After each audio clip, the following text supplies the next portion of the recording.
नसीमुद्दीन सदीकी के लगाए गए इल्जामों का जवाब दे रही हैं अब बीएसपी सुप्रीमो मायावती। आइए सुनते हैं। और इस मामले को लेकर हमारी पार्टी सुप्रीम कोर्ट में भी गई, लेकिन इसके साथ साथ मैंने इस चुनाव का रिजल्ट आने के बाद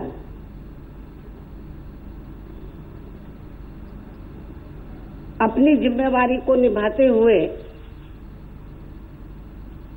तो ये भी मैंने महसूस किया कि ईवीएम के साथ साथ तो मुझे पूरे उत्तर प्रदेश में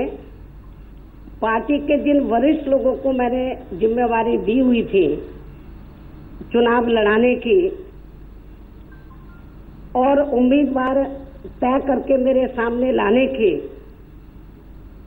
तो उनको भी लेकर मैं थोड़ा समीक्षा कर लूं कि जनता का जो क्षेत्र की जनता है जो बीएसपी से जुड़ी है उनका क्या कहना है। ईवीएम में तो गड़बड़ी एक मुख्य कारण रहा है। हमारा वोट प्रतिशत कोई ज्यादा कम नहीं हुआ है, लेकिन सीटें हमारी काफी कम हुई हैं ईवीएम में गड़बड़ी की वजह से। लेकिन मैंने ये महसूस किया कि जो पश्चिमी यूपी है, उत्तर प्रदेश में पश्चिमी यूपी, खास तौर से जो मुस्लिम बहुल्य एरिया है, तो मैंने नसीमुद्दीन सिद्दीकी को पिछले कई साल से उधर लगाया हुआ था, ये सोचकर कि ये मुस्लिम समाज से ताल्लुक रखते हैं, तो ये दलित, पिछड़े और अपर कास्ट समाज के लोग तो बीएसपी से जुड़ी रहे हैं, वो इनकी वजह से जुड़ने वाले नहीं हैं, लेकिन ये मुस्लिम होने के नाते अपने समाज को बीएसपी में जोड़ेंगे, ये सोचकर मैंने इनको उधर लगाया था। लेकिन चुनाव का नतीजा आने के बाद तो पश्चिमी यूपी से और उत्तराखंड से भी और लखनऊ मंडल के जो पार्टी के जो हमारे डिस्ट्रिक्ट के लोग थे, विधानसभा के लोग थे, पार्टी संगठन के, उन्होंने मुझसे ये कहा कि बहन जी हम आपसे कुछ बात करना चाहते हैं। ईवीएम में तो गड़बड़ी हुई है, लेकिन जिनको आपने इधर हमारे ऊपर बैठाया हुआ है, तो इनको यदि आप पार्टी से अलग नहीं करेंगे तो पार्टी आगे बढ़ने की बजाय पीछे चली जाएगी। लोग बीएसपी की विचारधारा से जुड़े, मूवमेंट से जुड़े, आपके नेतृत्व से जुड़े हैं, लेकिन जिस तरीके की इनकी कार्यशैली है तो उससे पार्टी आगे बढ़ने की बजाय पीछे चली जाएगी। तो मुझे पार्टी के लोगों ने, अलग अलग मंडल के लोग मुझसे यहाँ लखनऊ में मिले, दिल्ली में भी मिले जब पार्लियामेंट का सत्र चल रहा था, तो उन्होंने ये बताया कि बहन जी नसीमुद्दीन सिद्दीकी जिसको आपने इधर पश्चिमी में लगाया है, ये बहुत बड़ा ब्लैकमेलर है, ये बहुत बड़ा टेपिंग ब्लैकमेलर है और उसकी आड़ में ये धंधा करता है, ये पैसा कमाता बहुत बड़ा ब्लैकमेलर है। और जो सही लोग हैं पार्टी के, तो उनके सामने इस किस्म की बातें करता है और उनको प्रवोक करता, उकसाता है, उनकी बातें टेप कर लेता है जो सही लोग हैं, और जो इसकी जेब के लोग हैं तो उनको आगे करने के लिए उनको फिर डराता है कि बहन जी ये टेप हम बहन जी को सुना देंगे तो बहन जी आपको पार्टी से निकाल देगी, आपको पद से निकाल देगी, आपको टिकट भी नहीं मिलेगा। तो इस तरीके से जो टॉप के वर्कर थे उनको साइडलाइन इन्होंने किया, जो इनके जेब के लोग थे तो उनको ये आगे करते रहे और वो टेप के जरिए लोगों को डराते रहे और लोगों से पैसा भी इकट्ठा करते रहे कि देखो मुझे अभी इतना पैसा चाहिए और मेरे को आप पैसा दो। उनको पैसा भी उनसे उगाते रहे और उनको डराते भी रहे। तो मैं सोचा कि ये हमारे लोग ऐसी बातें मुझे क्यों बोल रहे हैं। तो आज मुझे मालूम हुआ कि जो आप लोग उसकी प्रेस कॉन्फ्रेंस में गए थे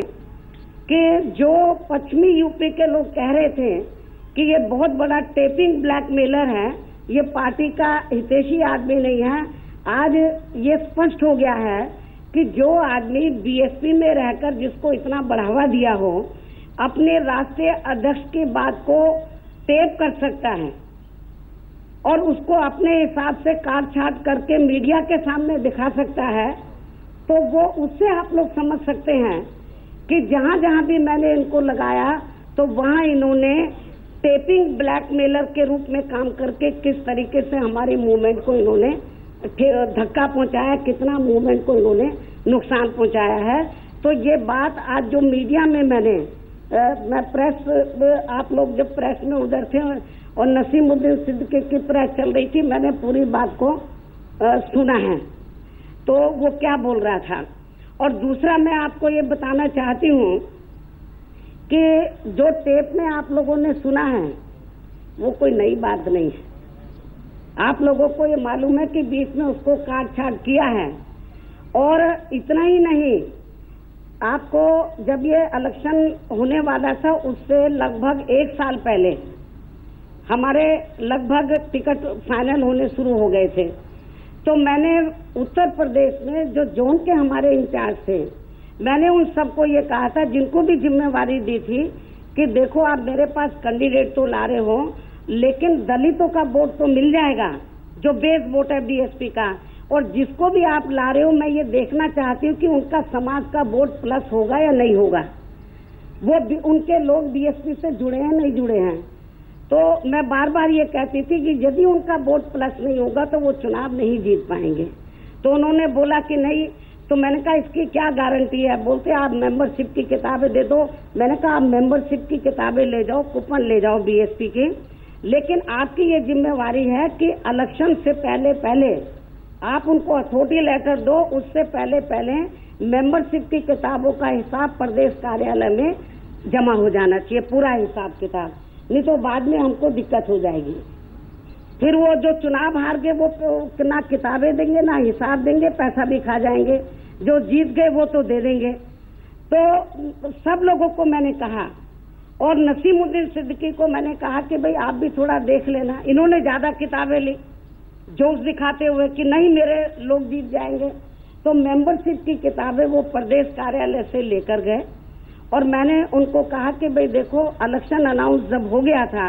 पूरे उत्तर प्रदेश के लोगों को मैंने ये कहा कि ये किताबें आप लोग जमा करो, पैसा जमा करो। और नोटबंदी उससे पहले हुई थी तो वही पैसा हमने जो पूरे देश से आया था हमने बैंक में पार्टी के अकाउंट में जो आ गया था वो हमने जमा कराया था, जिसको इलेक्शन में भारतीय जनता पार्टी ने इसको चुनावी मुद्दा भी बनाया था।